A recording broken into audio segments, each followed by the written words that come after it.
Yo,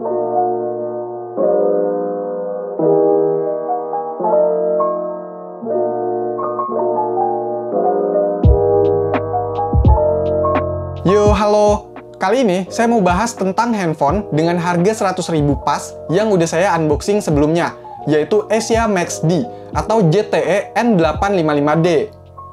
Ya, ini handphone bundlingan Asia waktu dulu, udah sekitar 9 tahun yang lalu.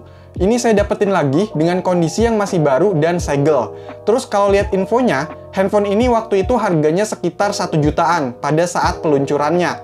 Handphone ini speknya nggak terlalu spesial, apalagi di tahun 2021 ini. Parah. Tapi untuk para kolektor atau yang demen handphone-handphone jadul, ini cukup unik. Apalagi ada embel-embel Asia, operator yang menurut saya cukup melegenda pada masanya. Dan Asia ini juga cukup rajin buat bundling handphone. Yang familiar sih Asia Hidayah. Untuk bodinya, jujur saya cukup seneng ya. Build quality-nya itu udah baik, dan yang saya suka itu tekstur dari back cover-nya ini. Yang kayak ada rubbernya gitu, enak nggak licin, dan ukurannya juga nyaman digenggam. Cuma ya gampang kotor juga, karena debu gampang nempel di bahan kayak gini. Layarnya juga udah cukup besar, yaitu 4 inch, nggak sekecil handphone jadul murah pada umumnya, yang masih 3,5 inch atau di bawahnya. Pakai Android versi 2.3, apa handphone ini masih bisa dipakai? Android versi ini tuh udah jarang banget ada aplikasi yang support.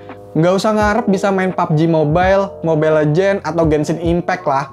Buat install WhatsApp, YouTube, dan app kekinian lainnya aja itu udah nggak bisa. Saya cek di Play Store-nya, yang kesisa itu paling ada Facebook Lite, Opera Mini, MX Player, itu masih bisa diinstal. Kalau game udah nggak ada di Play Store, kalaupun misalnya mau dipaksa install app dan game, nyari gitu file APK yang masih support, itu bikin nyiksa sih. Ya RAM-nya aja cuma 256 MB. Sabar. Kalaupun bisa, biasanya force close. Kalau mau install app dan foto-foto juga wajib dipakein microSD ya. Dan hasilnya juga, gitulah.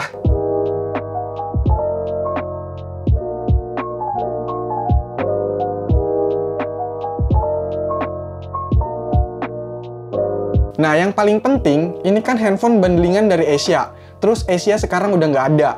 Otomatis SIM satunya udah nggak bisa dipakai, karena di-lock Asia.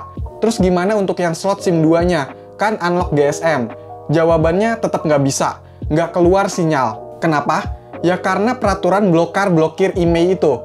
Handphone ini emailnya nggak kedaftar ya. Walaupun dia ini resmi Indonesia, tapi karena udah lama nggak terhubung ke jaringan operator, hasilnya ya nggak kedaftar emailnya. Udah saya coba pakai kartu Tri dan Bayu, Telkomsel, itu nggak bisa. Kemungkinan operator lainnya juga sama. Jadi ya handphone ini nggak bisa dipakai walau cuma buat telepon atau SMS. Untungnya handphone ini masih ada WiFi, jadi masih bisa buat internetan. Cuma internetan di handphone jadul gini rasanya banget. Kadang kalau nggak kuat itu handphone restart sendiri. Apalagi pas kondisinya udah di-update Google Play Service-nya, yang makin banyak makan RAM.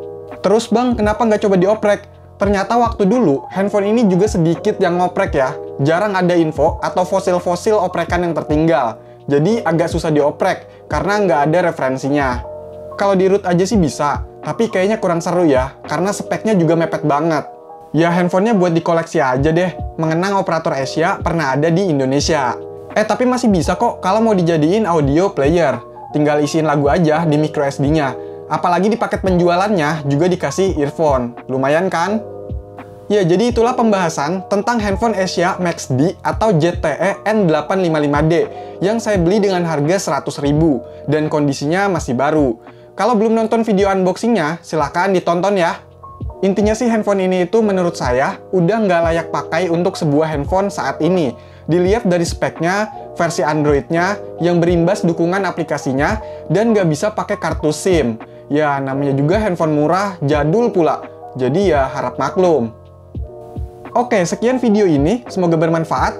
Kalau masih ada pertanyaan atau info tambahan, silahkan komentar ya. Silahkan di like, share, dan subscribe channel ini. Terima kasih.